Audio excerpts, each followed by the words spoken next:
अध्याय 8। भीष्म कहानी।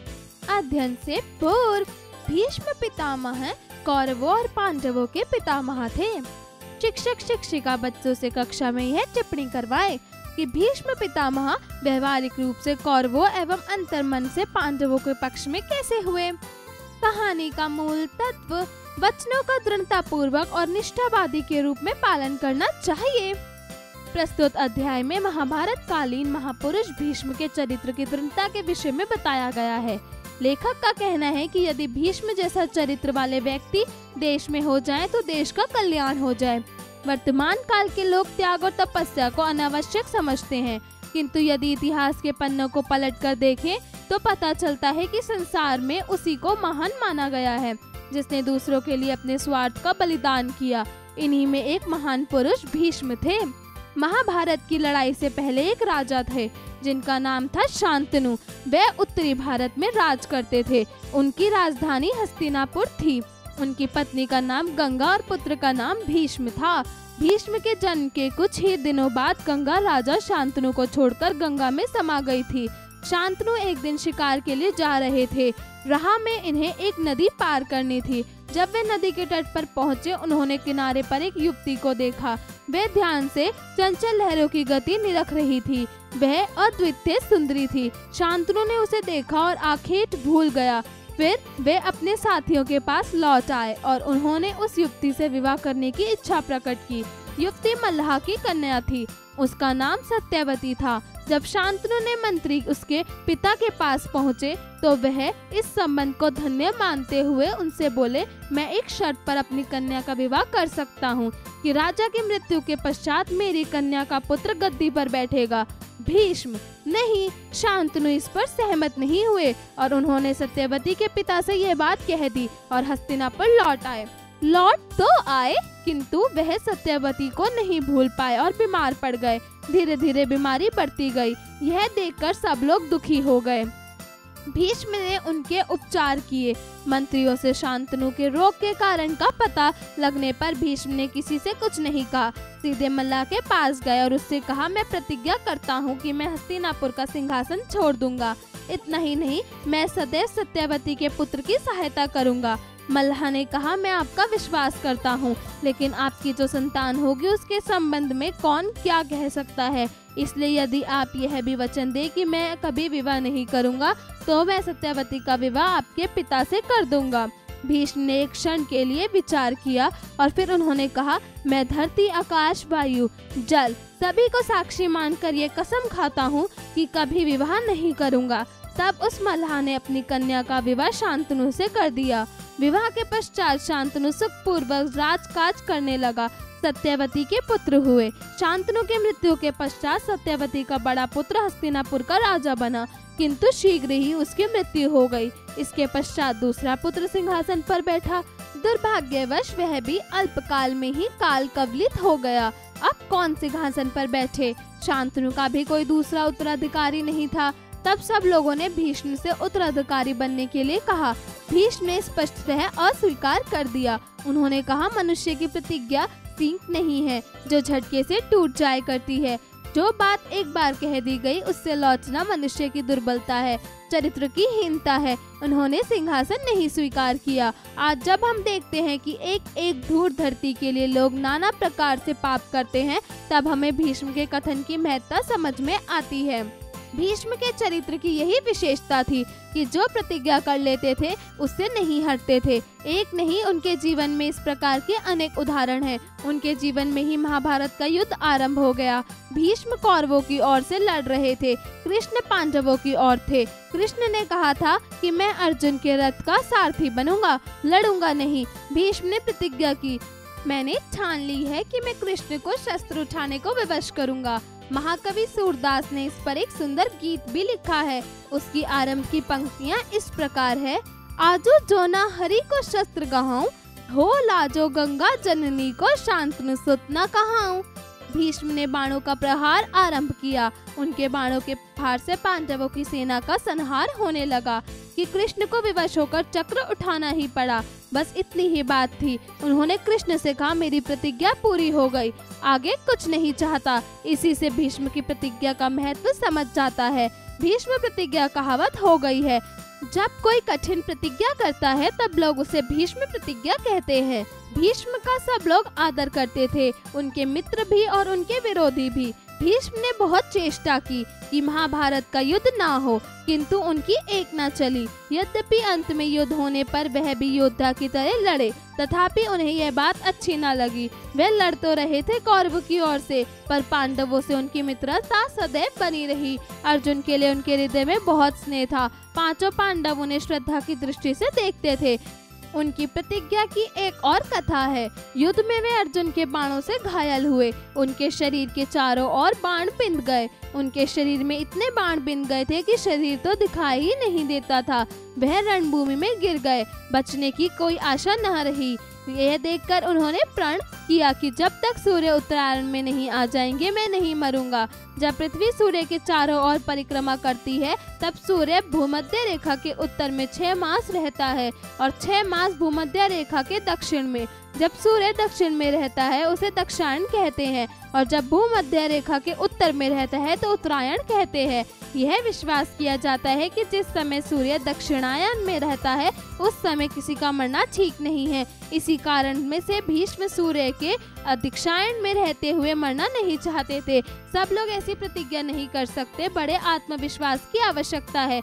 इतना आत्मविश्वास विरले लोगों को ही नसीब होता है। इतना आत्मविश्वास उसी को हो सकता है जिसका चरित्र महान और उज्जवल हो। केवल भीष्म के समान लोग ही मृत्यु की ललकार सकते हैं। लगभग 6 मास तक वही इसी प्रकार तीरों की शैम पर पड़े रहे। लोग उनकी सेवा करते रहे और उन्होंने मृत्यु को अपने पास फटकने नहीं दिया। इसी समय की एक और घटना है जब एक बार उन्हें प्यास लगने लगी। सब लोग पानी लाए किंतु उन्हें ग्रहण ना किया। उन्होंने अर्जुन से जल लाने को कहा। अर्जुन ने पृथ्वी पर एक बाण चलाया और बाण गहराई तक पृथ्वी के अंदर चला गया। पृथ्वी के अंदर बाण घुसते ही उस जगह से एक जल की धारा फूट निकली। तब भीष्म ने वहीं से जल ग्रहण किया और उन्हें शांति मिली। जब उनके मृत्यु का समय निकट आ गया, कौरव तथा पांडव उन्हें देखने आए। युधिष्ठिर ने भाइयों की ओर से भीष्म से क्षमा मांगी, उनसे शासन के संबंध में परामर्श मांगा।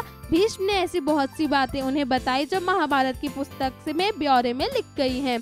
ये बातें बड़ी अनुभव तथा महत्व की हैं, जो हर पीढ़ी के व्यक्ति के काम आ सकती हैं।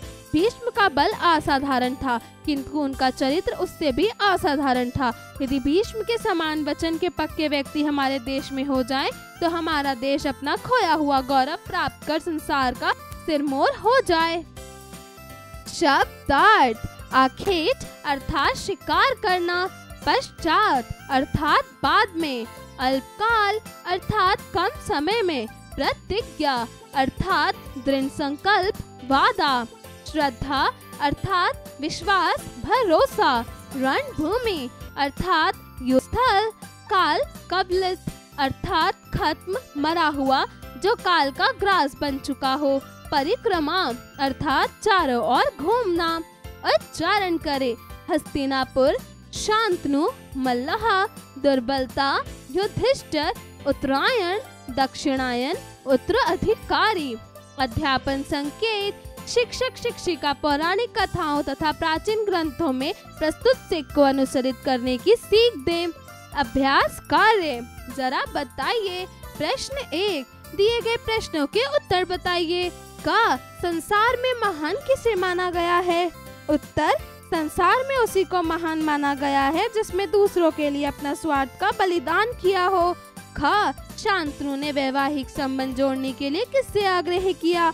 उत्तर: शांतनु ने वैवाहिक संबंध जोड़ने के लिए सत्यवती के प्रकार से आग्रह किया। ग राजा शांतनु के राज सिंहासन पर कितने लोग आसीन हुए? उत्तर: राजा शांतनु के राज सिंहासन पर उनकी मृत्यु के बाद उनके बड़े बेटे सिंहासन पर बैठे। उनकी अकस्मात मृत्यु हो गई। उसके बाद उनके छोटे बेटे को सिंहासन पर बैठाया गया। घ अपनी मृत्यु को नजदीक आने के लिए भीष्म ने किसका इंतजार किया? उत्तर: अपनी मृत्यु के नजदीक आने के लिए भीष्म ने सूर्य के उत्तरायण आने का इंतजार किया। ड़ भीष्म के नजदीक आकर युधिष्ठिर ने किसके लिए आग्रह किया? उत्तर भीष्म के नजदीक आकर युधिष्ठिर ने अपने भाइयों की ओर से उनसे क्षमा मांगी। जरा लिखिए। प्रश्न 2, दिए गए प्रश्नों के उत्तर लिखिए। क सत्यवती के पिता ने विवाह के संबंध में क्या शर्त रखी? उत्तर सत्यवती के पुत्र हैं। सुबह के संबंध में 2 शब्द रखे कि राजा की मृत्यु के पश्चात सत्यवती का पुत्र ही गद्दी पर बैठेगा और दूसरे भीष्म कभी विवाह नहीं करेंगे ताकि उनकी आने वाली संतान सिंहासन के उत्तराधिकारी ना बने। ख भीष्म के जीवन की किन घटनाओं से पता चलता है कि वे दृढ़ निश्चयी थे? उत्तर भीष्म पितामह के जीवन की कई महत्वपूर्ण घटनाएं उनके दृढ़ निश्चय को दर्शाती हैं। उनमें से कुछ उनके प्राण लेने के समय से संबंध में थे, जैसे कि उन्होंने अपनी कभी विवाह न करने और राजगद्दी का त्याग जैसी प्रतिज्ञाओं को नहीं छोड़ा। उन्होंने श्री कृष्ण की बात मानी और महाभारत के युद्ध के दौरान कौरव की तरफ से लड़े। इन सभी घटनाओं से भीष्म एक दृढ़ निश्चय का प्रतीक है ज्ञात होता है। ग मल्लाह के सामने भीष्म द्वारा प्रतिज्ञा लेने का क्या कारण था? उत्तर मल्लाह अपनी पुत्री सत्यवती का विवाह शांतनु से नहीं कर रहा था क्योंकि उसे डर था कि भीष्म की शादी होने के बाद उसके आने वाली संतान राजगद्दी के उत्तराधिकारी बनेगी। उसे विश्वास दिलाने के लिए भीष्म को मल्लाह के समक्ष यह कठिन प्रतिज्ञा लेनी पड़ी। घ शस्त्र उठाने के लिए भीष्म ने किस प्रकार कृष्ण को उत्तेजित किया? उत्तर रणभूमि में भीष्म ने बाणों का प्रहार आरंभ कर दिया। उनके बाणों के प्रभाव से पांडवों की सेना का ऐसे संहार होने लगा कि श्री कृष्ण को विवश होकर चक्र उठाना पड़ा और इस तरह भीष्म ने श्री कृष्ण को शस्त्र उठाने पर उत्तेजित कर दिया। र भीष्म के चरित्र की महानता को उल्लेख कीजिए। उत्तर वह महाभारत के महत्वपूर्ण चरित्रों में से एक थे। भीष्म पितामह अपनी निष्ठा, संपन्न, विवेक, तपस्या और श्रद्धा के लिए महान हुए। भीष्म एक दृढ़ निश्चय का प्रतीक है। उन्होंने अपनी भीष्म प्रतिज्ञा को अंतिम समय तक निभाया। प्रश्न 3, उचित विकल्प का चयन करके सही का चिन्ह लगाइए। का राणा शांतनु की राजधानी कहाँ स्थित थी? वैशाली, पाटलिपुत्र, अयोध्या, हस्तिनापुर। उत्तर हस्तिनापुर। ख युद्ध में भीष्म के घायल होने का क्या कारण था? युधिष्ठिर के बाण, दुर्योधन के बाण, अर्जुन के बाण, शांतनु के बाण। उत्तर अर्जुन के बाण। ग मैं अर्जुन के रथ का सारथी बनूंगा, लड़ूंगा नहीं। यह कथन किसका था? कृष्ण का, युधिष्ठिर का, भीष्म का, अर्जुन का। उत्तर कृष्ण का। घ कृष्ण को शस्त्र उठाने के लिए किसने विवश किया? अर्जुन, भीष्म, दुर्योधन, युधिष्ठिर। उत्तर भीष्म। ड़ भीष्म के प्रति पांडवों का स्वभाव किस प्रकार का था? श्रद्धा से हीन, निष्कपट, श्रद्धा से युक्त, छलकारिता। उत्तर श्रद्धा से युक्त। प्रश्न 4, दिए गए वाक्यों में रिक्त स्थानों की पूर्ति कीजिए। का वर्तमान काल के लोग त्याग और तपस्या को डैश समझते हैं। उत्तर अनावश्यक। ख भीष्म जैसे चरित्र वाले व्यक्ति देश में जो हो जाए तो देश का डैश हो जाए। उत्तर खोया हुआ गौरव प्राप्त हो जाए। घ विवाह के पश्चात शांतनु डैश राजकाज करने लगा। उत्तर सुख पूर्वक। घ जब कोई कठिन प्रतिज्ञा करता है तो उसे डैश कहते हैं। उत्तर भीष्म प्रतिज्ञा। ड़ भीष्म ने बहुत डैश की कि महाभारत का युद्ध ना हो, किंतु उनकी एक ना चली। उत्तर चेष्टा। जरा सोचिए। प्रश्न 5, जब कोई कठिन प्रतिज्ञा करता है तो लोग उसे भीष्म प्रतिज्ञा क्यों कहते हैं? सोच समझकर बताइए। जरा भाषा पर गौर कीजिए। प्रश्न 6, दिए गए वाक्यों में रेखांकित संज्ञा शब्दों के उचित भेद के सामने सही का निशान लगाइए। क मैं सदैव सत्यवती के पुत्र की सहायता करूंगा। जातिवाचक, व्यक्तिवाचक, भाववाचक, गुणवाचक। उत्तर गुणवाचक। ख पांडवों से उनकी मित्रता सदैव बनी रहे। व्यक्तिवाचक, भाववाचक, जातिवाचक, द्रव्यवाचक। उत्तर भाववाचक। ग राह में इन्हें एक नदी पार करनी थी। भाववाचक, जातिवाचक, गुणवाचक, व्यक्तिवाचक। उत्तर जातिवाचक। प्रश्न 7, दिए गए शब्दों के विपरीतार्थक शब्द लिखिए। क स्वार्थ। उत्तर निस्वार्थ। ख स्वीकार। उत्तर अस्वीकार। ग जन। उत्तर अजन्मा। घ आदर। उत्तर अनादर। ड़ विश्वास, उत्तर अविश्वास। च स्नेह, उत्तर घृणा। प्रश्न 8, दिए गए वाक्यों का शुद्धिकरण कर पुनर्लेखन करें। क मैं एक शर्त पर अपनी कन्या के विवाह कर सकता हूँ। उत्तर मैं एक शर्त पर अपनी कन्या का विवाह कर सकता हूँ। ख भीष्म के जन्म के कुछ दिनों बाद गंगा राजा शांतनु को छोड़कर गंगा में समा गई। उत्तर भीष्म के जन्म के कुछ ही दिनों बाद गंगा राजा शांतनु को छोड़कर गंगा में समा गई। ग मल्लाह ने अपनी कन्या का विवाह शांतनु से कर दिया। उत्तर मल्लाह ने अपनी कन्या का विवाह शांतनु से कर दिया। प्रश्न 9, दिए गए शब्दों के लिंग लिखिए।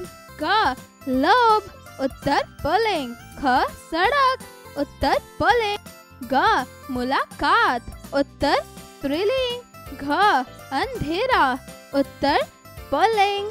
ड़ मौका, उत्तर पुल्लिंग। च संस्कृति, उत्तर स्त्रीलिंग। प्रश्न 10, दिए गए शब्दों का संधि विच्छेद लिखिए। क हस्तिनापुर, उत्तर हस्तिना जमा पर। ख सत्यवती, उत्तर सत्य जमा वती। ग उत्तराधिकारी, उत्तर उत्तर जमा अधिकारी। घ यद्यपि, उत्तर यदि जमा अपि। जरा रचनात्मक कार्य कीजिए। प्रश्न 11, महाभारत के जिस पात्र ने आपको प्रभावित किया उसका चित्र अपनी पाठ्य पुस्तक में चिपकाकर उनके विषय में एक अनुच्छेद लेखन कीजिए। जरा दिमाग लगाइए। प्रश्न 12, महाभारत युद्ध पश्चात युधिष्ठिर को भीष्म ने शासन संबंधी बहुत से परामर्श दिए, पता करके लिखिए। जीवन कौशल एवं मूल्य परक प्रश्न। प्रश्न 13, प्राण जाए पर वचन न जाए, क्या आप इस मूल्य को अपने जीवन में आत्मसात करना चाहेंगे?